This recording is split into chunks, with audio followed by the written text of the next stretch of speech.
Today, we're going to discuss Lieutenant Doug Carter's really strange shack press conference, the one where he said the killer might be actually in the room with them as he spoke. As we go over the clips, we'll discuss the shocking mistake made in the presentation. Was it really a mistake? We'll talk about this really weird reference to a switching in strategy by the police. Really weird and perhaps really revealing. This press conference, in so many ways, stands out as one of the most unique events in criminal history. Okay, let's get going. First, I want to make sure something is crystal clear from the last video. I do not suspect Doug Carter of any wrongdoing. I've never been to Indiana, don't know him, but he strikes me as a decent man who is taking all this to heart. I think when all is said and done, he'll be a hero in this. But this case has been unsolved for 5 years. No one involved in the investigation is above criticism. And the only thing I speculated on in the last video is whether he's struggling to reveal something that he's been told not to reveal. Something he knows that is making him extremely uncomfortable. That's it. I can't even imagine what it's like to walk a day in his shoes. I don't know if he was at the crime scene before the girls were removed, but certainly he's seen photos. He's spoken countless times with the families. He's seen pics of the girls when they were full of life and happiness. How can one not be haunted by all that? And he visibly is. Yet he carries on. So my heart goes out to him. I also want to mention that a commenter pointed out that it would be hard to march the girls across the river if they were handcuffed or had their hands tied. It's an excellent point. Having never been there, I have no idea what the water level is in that creek, or was that day. I don't know what the strength of the current is. If it's shallow and slow, I don't think walking while handcuffed would be a problem. Maybe you guys have thoughts on that. Let's begin with Carter's press conference of April 22nd, 2019, a little more than 2 years after the killings. This was where the state police introduced the new sketch and a new piece of the audio. We're not going to play the whole conference, just some clips. Here's the first. We're seeking the public's help to identify the driver of a vehicle that was parked at the old CPS DCS welfare building in the city of Delphi that was abandoned on the east side of County Road 300 North next to the Hoosier Heartland Highway between the hours of noon to 5 on February 14th, 2017. The date he gives is February 14th. The girls were killed on the 13th.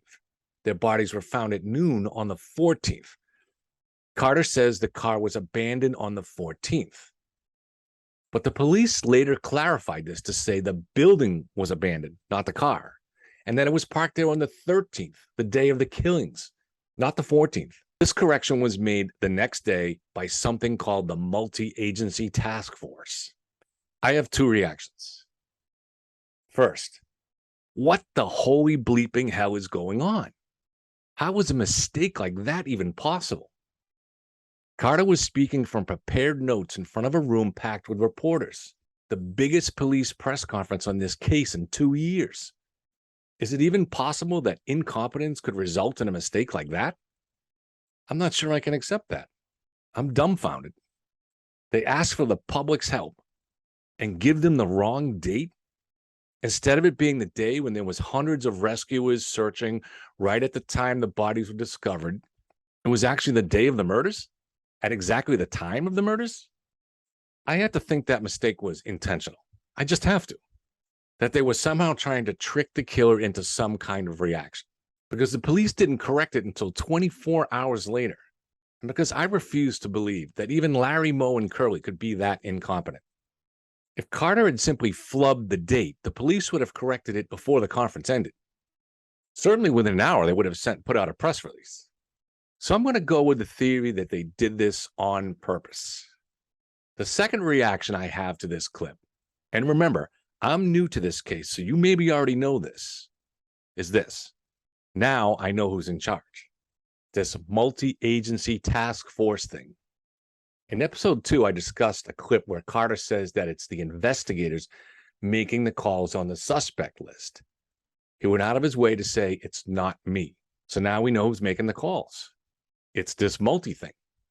Which, I understand that there are several agencies, county, city, state, and federal.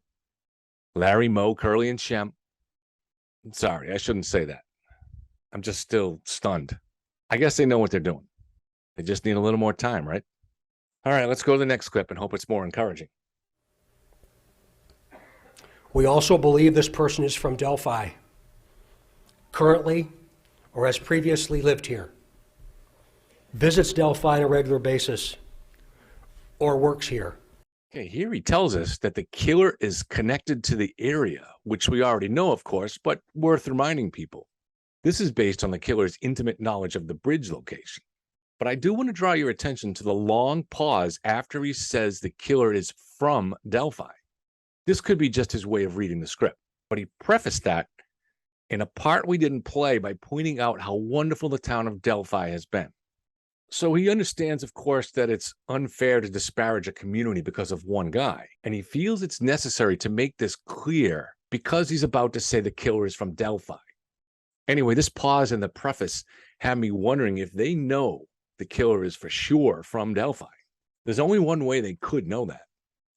If they had DNA recovered on the girls from multiple people, and they've identified every bit of it, and they know that everyone identified is from Delphi. If what I just said is true, and it might not be, then they have a finite list, an exact list. They've identified everyone, and one of them is the killer. Remember, a lot of investigators would have contaminated the site with their DNA. But I don't want to get ahead of my skis because Keegan Kline said they asked him for a hair sample. There could be other reasons for that, but it suggests they're still looking for matches. Next clip. Directly to the killer, who may be in this room. Here he speaks directly to the killer, who he says may be in the room. It's hard to imagine any other comparable press conference anywhere, ever. Can you guys think of anything similar? My guess is that only cops, officials, and reporters were in the room. My understanding is the presser was open to the public. But anyone showing up that wasn't a reporter or official would really stick out, especially if people recognize someone from Delphi randomly showing up. So I find this statement by Doug Carter extraordinary. Did he really think the killer might actually be there in the room? Or was he just trying to send a message to the public that the killer could be anyone from the area? Someone you might even be sitting on the couch next to or sharing an office with. It just feels so specific and targeted to say this. And he was clearly reading from notes. I can't help getting the sense Carter believes the killer might actually be in that room, which I think would mean he thinks it's an investigator. A high-level investigator. Is it possible the killer is visible somewhere in this video? It's a disturbing thought. Could this even be connected to the strategy of misspeaking on the abandoned car? Was Carter waiting to see if he'd be corrected? And it might be a clue that he wasn't immediately corrected? Okay, next clip. For more than 2 years, you never thought we would shift gears to a different investigative strategy, but we have. Okay, so for more than 2 years, you never thought we'd shift to a different investigative strategy. Again, this is so strange. How would the killer know anything about their investigative strategy? Did the killer have intimate knowledge of police investigative strategies?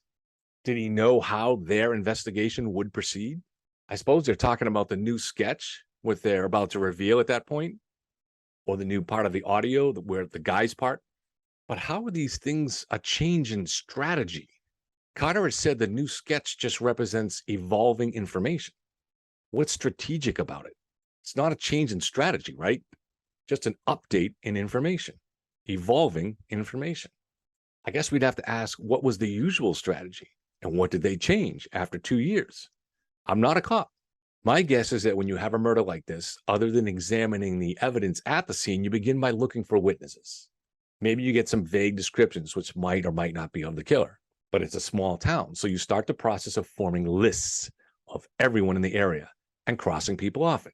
You can cross off kids, women, people beyond a certain age. The town of Delphi has a population of around 2,000. The whole county is only 20,000. So the population of the general area around Delphi is maybe 10,000, probably a lot less. But the police would start their search in Delphi. After you cross off women, children, and older folks, the list is probably well under 1,000 people. Now you start crossing off based on alibis. A good chunk of the men will be at work. The others you start checking more closely. But what in their strategy did police change? And this was something Carter thinks the killer didn't expect. Again, this is an extraordinary press conference, in many ways unprecedented. Maybe he's just throwing stuff out there, hoping the killer will get nervous and make a mistake. Okay, last clip. We try so hard to understand how a person could do something like this to two children.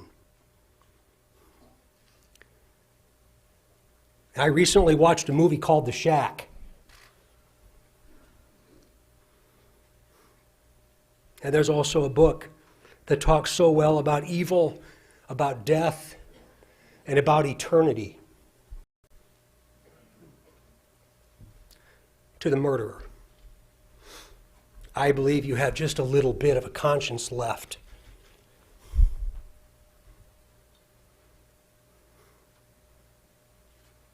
And I can assure you that how you left them in that woods is not, it's not what they're experiencing today. All right, so is this Shack reference meaningful? The Shack was a book and a movie about a man seeking redemption after his little daughter is killed by a serial killer. Carter says it's about evil, death, and eternity. I think it's possible that Carter is simply reflecting on his own struggle to process the evils encountered in this case. But this comment comes right on the heels of him addressing the killer directly. He addresses the killer directly, then pauses to mention the struggle to understand this kind of evil. Then he talks about the Shack, and then he addresses the killer directly again. I lean toward this Shack stuff being purposeful, not something spontaneous. Does he think the killer knows the movie? Or maybe he wants him to look it up. Maybe the Shack stuff is directed at a family member of the killer. Even if the killer is not worried about his own immortal soul, maybe a loved one is. Could Carter and the multi-force thing be sending a coded message to the killer? For example, what if the killer is associated with some kind of Shack?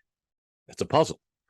The book involves the abduction and killing of a little girl, which is pretty close to what happened in Delphi. So I lean towards the story being the reason for Carter mentioning the movie, not the Shack. But in the film, there's no redemption for the killer, I don't think. I haven't seen the movie, so I don't know for sure. According to Wikipedia, at the end, the killer is caught and convicted. But there's another factor that could relate the story to the Delphi killer. I'll come back to it in a moment. First, I want to ask this question. Why is the killer not killed again? Why was this his first attack? In the Lizzie Borden series we did, I discussed how one of the misconceptions we have is that serial killers, once they start, don't stop until caught. It's not true. In fact, usually they eventually do stop. It's not known why. It probably varies from case to case. Sometimes they might think the cops are onto them. The Boston Strangler actually stopped killing but continued raping. This was actually how he got caught, when a victim went to the police and ID'd him. So why did he stop? Was it conscience? Psychologists theorize he was working his way through stages of development similar to adolescence. I don't really know what any of that means, but he did stop killing. So did Jack the Ripper, the BTK killer, and the man from the train, many others. There are people in the world, we usually call them psychopaths, whose brains are different. They don't feel much empathy. They're incapable of it, but they do form images of themselves. They usually want to think of themselves a certain way. So many of them actually learn to control, eventually, their antisocial urges. In the case of psychopaths with sexual deviancy, it's an epic battle. The fantasies grow more and more powerful. They become all-consuming, and there's no feeling of empathy to temper them. But these unacceptable fantasies might run counter to the psychopath's self-image. The psychopath is also characterized by a bloated ego, often has a heroic sense of self. He's intelligent enough to recognize that a hero doesn't run around raping and killing. Well, they don't feel remorse for the victims or guilt. They aren't capable of those feelings, but they do want to see themselves in a certain light. They want to live up to the heroic image they have of themselves.